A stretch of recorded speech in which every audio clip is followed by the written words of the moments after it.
Have you noticed how comparison is everywhere? All it takes is a few seconds on Instagram and without even realizing it, you're already thinking, look at their life. Why isn't mine like that? At work, when a colleague gets recognized, that thought hits, they made it and I didn't. And even in your spiritual life, you can fall into the same trap, looking at someone else's growth and wondering if God has forgotten about you. And here's the real danger. Comparison feels normal. It's so automatic, so subtle that we rarely stop to question it. But there's a truth I need to tell you. Comparison is one of the most silent killers out there. It starts small, but it has the power to steal your peace, damage your relationships, and little by little, pull you away from what God has already planned for your life. That's exactly why today I want to open your eyes. I'm going to show you how comparison takes root, how it grows until it dominates your mind and heart, and most importantly, what the Bible teaches in a practical way so you can break free from it once and for all. My name is Caleb Rivers, and I want to invite you to walk with me through this reflection. And listen, if you already feel like this message connects with your life, don't wait. Hit the like button, subscribe to the channel, and share this video with someone who also needs this word. Together, we're going to spread this message and help more people live free from this invisible weight that holds so many back. Comparison never enters our lives in a loud or scandalous way. It doesn't come knocking on the door shouting that it's about to destroy your peace. No, it's subtle, almost invisible, and that's exactly why it's so dangerous. It's that quick glance at social media and the automatic thought, why is their life so different from mine? Or, look at what they've achieved and here I am, stuck in the same place. It seems harmless, but that's how the poison begins, in silence. The Bible already warns us about this in Song of Solomon 2 verse 15. Catch for us the little foxes that ruin the vineyards, our vineyards that are in bloom. The text speaks of small enemies that look insignificant but, little by little, destroy something beautiful that is just starting to flourish. Comparison is exactly that little fox. It begins as a casual thought, an innocent observation, but if left unchecked, it takes over your heart. And science explains why. Our brain works through patterns. The more we repeat a thought, the more we strengthen the neural pathway connected to it. It's like carving a trail in a forest. At first it's just a narrow passage, but if you walk it every day, it becomes wider, clearer, and easier to follow. In the same way, the more you compare yourself, the more automatic it becomes. That's why you notice. At first, maybe it only happened once in a while. But now, it's effortless. Open your phone, comparison shows up. Talk to someone, you measure yourself against them. And slowly, without realizing it, you've trained your mind to always look sideways instead of forward. The problem is that this mental habit never stays only in the mind. It seeps into your emotions. Suddenly, it's harder to celebrate other people's victories. Instead of inspiration, you feel envy. Instead of gratitude, you feel frustration. Comparison gains ground, and what seemed like a detail now starts to rob your peace. That's the danger of a disguised beginning. It looks small, but it opens the door to something that only grows stronger. And if you don't confront it early, before you know it, you'll already be trapped in a cycle of dissatisfaction and constant pressure. Comparison begins as a shadow, but if you don't bring it into the light of God's word, it becomes a prison. Comparison is not just an isolated thought that comes and goes without leaving a trace. In reality, it works more like a disease. It begins in one specific spot but soon spreads until it contaminates everything around it. The Bible describes this very clearly in Hebrews 12 verse 15. See to it that no one falls short of the grace of God and that no bitter root grows up to cause trouble and defile many. Notice this. Comparison may seem like a small annoyance, a detail, but in practice, it plants a root of bitterness inside the heart. And every root, if not pulled out, grows deeper, stronger, and eventually takes over the whole ground. That's exactly what happens in the mind. At first, you look at someone and think, why did they succeed and I didn't? In the beginning, it feels like just a moment of frustration. But if that thought keeps repeating, soon you start doubting yourself. Maybe I'm not capable, maybe I'll never make it.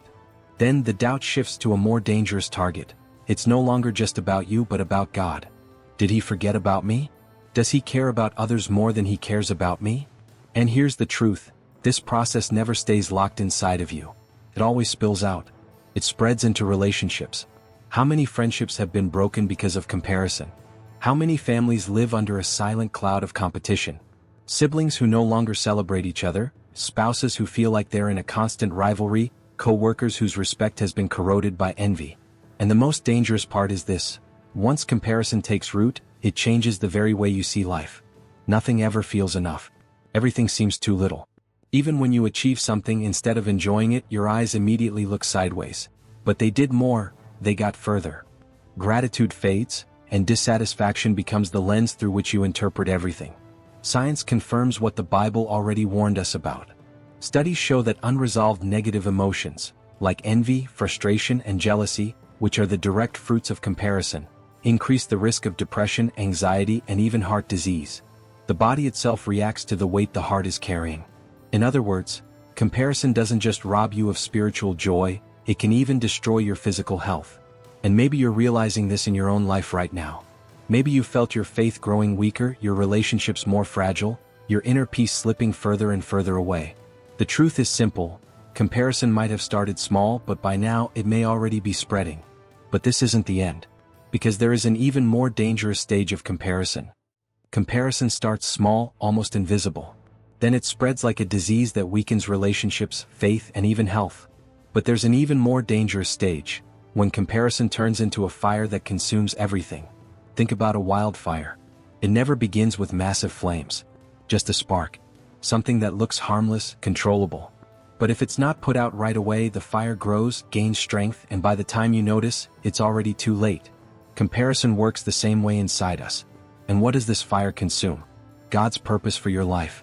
When you spend your time looking at others, measuring their results, analyzing their achievements, you completely lose focus on what you were called to do. It's like running a race but spending all your energy watching the runners in the other lanes. The result? You stumble, lose your rhythm, get frustrated, and never reach the finish line. Paul knew this when he wrote in Galatians 6 verse 4, "Each one should test their own actions. Then they can take pride in themselves alone without comparing themselves to someone else." God's word is clear. Your race is unique. Comparison doesn't just steal your joy, it steals your direction. But there's something even deeper here. Comparison is not only about looking outward. It reveals something happening inward, a lack of contentment. That's the fuel feeding the fire. Because when you're not satisfied with what God has already given you, when you fail to see His goodness in the small things, comparison becomes inevitable. That's exactly what happened with the Israelites in the desert. They had manna, bread from heaven, a daily, miraculous provision, but they complained because they missed Egypt's food. They were so focused on what they lacked that they couldn't be grateful for what they had. And that spirit of discontent pulled them further away from God. And neuroscience backs this up. Studies show that when you compare yourself to others, the regions of your brain linked to social pain and dissatisfaction are activated. In other words, your brain interprets comparison as if you've lost something, even when you haven't lost anything at all. That's why it fuels anxiety, frustration, and even symptoms of depression. The fire of comparison isn't just symbolic, it burns your emotional health for real. But here's the good news: this fire can be extinguished. And the Bible gives us the key: gratitude and contentment. In Philippians 4 verses 11 to 13, Paul says, "I have learned to be content whatever the circumstances. I can do all this through Him who gives me strength." Notice this: contentment is not automatic. It's something you learn. It's a daily choice to celebrate what God has already done, instead of obsessing over what's missing. When you choose gratitude, the fire loses its fuel. When you celebrate what God has placed in your hands, comparison loses its grip.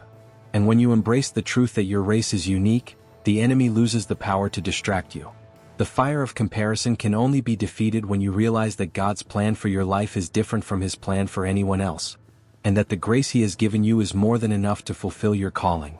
So let me ask you this: will you keep letting this fire consume your purpose, or will you choose, starting today, to live with gratitude and contentment? If you look closely at everything we've seen so far, comparison always follows the same cycle. First, it starts small, almost invisible. A quick thought, a sideways glance, something that seems harmless. Then it grows. It seeps into your relationships, weakens your faith, steals your joy, and even affects your emotional and physical health. And finally, it consumes.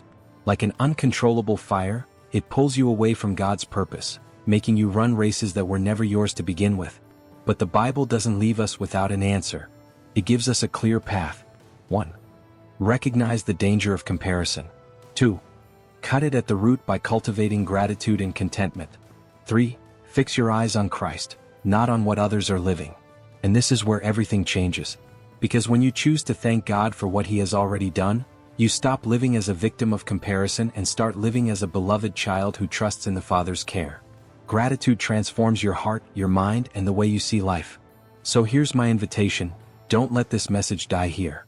Put it into practice. If this word spoke to you, write in the comments, "I will overcome comparison with gratitude." And if you want more people to be freed from this invisible trap like this video, share it with someone who needs to hear this and subscribe to the channel. We're going to keep walking this journey together, overcoming the invisible traps that try to steal God's purpose for our lives.